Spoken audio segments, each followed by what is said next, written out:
خداوند گفته بوده است خانه من در روی زمین مسجد است و مهمانان من آن کسانی هستند که در داخل او نماز میخوانند، در داخل او ذکر خدا میکنند.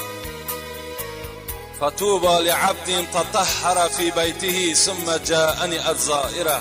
خدا میگوید خوش به حال آن بنده ای که در خانه در بهترین صورت طهارت میکند و مسجد حاضر میشود. خدا میگد فطوبى لعبد، خوش به حالش که اگر این اعمال او بنده چکار میکند انجام میدهد، بعد از آن زیارت من میآید. فحق علی المزور ان یکرم زائره. بندگان من، وقتی شما در خاندان مهمان داشته باشید، خدا میگد آیا شما مهمانتان اکرام نمیکنید؟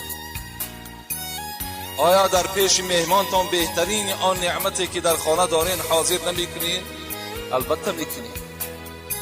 فراموش نکنین که شما بندگان من هستین و من هم بر خودم مهمان نوازی دارم.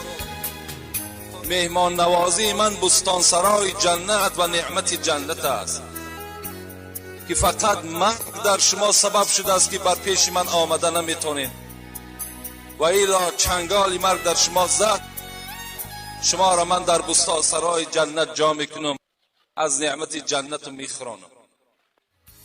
خداوند گفته بوده است خانه من در روی زمین مسجد است و مهمانان من آن کسانی هستند که در داخل او نماز میخوانند، در داخل او ذکر خدا میکنند. فطوبى لعبد تطهر في بیته ثم جاءنی الزائره. خدا میگوید خوش به حال آن بنده ای که در خانه در بهترین صورت طهارت میکند و مسجد حاضر می شود. خدا میگد فطوبى لعبد، خوش به حالش که اگر این اعمال او بنده چکار میکند انجام میدهد، بعد از آن زیارت من می آید. فحق علی المزور ان یکرم زائره. بندگان من، وقتی شما در خاندان مهمان داشته باشید، خدا میگد آیا شما مهمانتان اکرام نمیکنید؟ آیا در پیش مهمانتان بهترین آن نعمتی که در خانه دارین حاضر نمیکنین؟ البته میکنین. فراموش نکنین که شما بندگان من هستین و من هم بر خودم مهمان نوازی دارم. مهمان نوازی من بستانسرای جنت و نعمت جنت است که فقط مرگ در شما سبب شده است که بر پیش من آمده نمیتونین، و ایلا چنگال مرگ در شما زد، شما را من در بستانسرای جنت جا میکنم، از نعمت جنت میخورانم.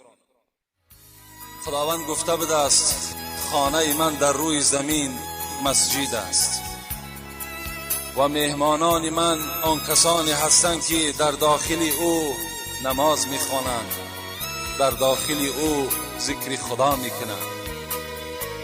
فطوبى لعبد تطهر في بیته ثم جاءنی الزائره. خدا میگوید خوش به حال آن بنده ای که در خانه در بهترین صورت طهارت میکند و مسجد حاضر میشود. خدا میگد فطوبى لعبد، خوش به حالش که اگر این اعمال او بنده چکار میکند انجام میدهد، بعد از آن زیارت من میآید. فحق علی المزور ان یکرم زائره. بندگان من، وقتی شما در خاندان مهمان داشته باشید، خدا میگد آیا شما مهمانتان اکرام نمیکنید؟ آیا در پیش مهمانتان بهترین آن نعمتی که در خانه دارین حاضر نمیکنید؟ البته میکنید.